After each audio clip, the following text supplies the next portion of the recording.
Hello beautiful people, welcome to my channel. In this video I will share with you how you can make this festive almond log. To make an almond log we will need to start with making our almond paste.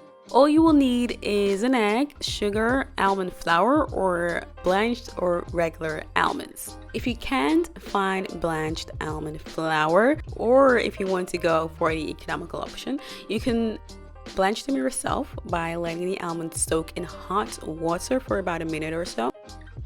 Pat them dry and remove the skin.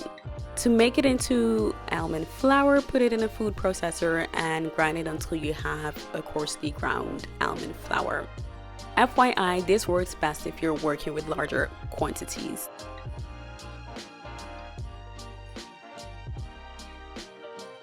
To make the almond paste, combine the almond flour and sugar. I also added a little bit of lemon zest. Feel free to add any other flavoring that you like. And then I'll also be adding whisked egg.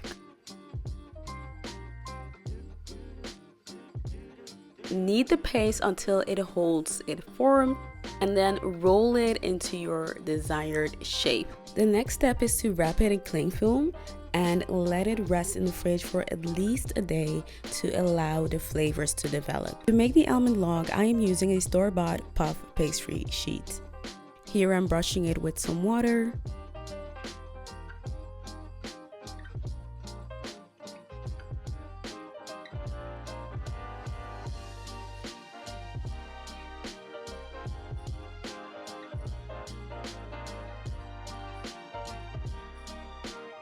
And brush the log with an egg wash. Bake it in a preheated oven until it is golden brown. To make it a bit more festive, I brushed it with a little bit of apricot jam and sprinkled it with some toasted almonds.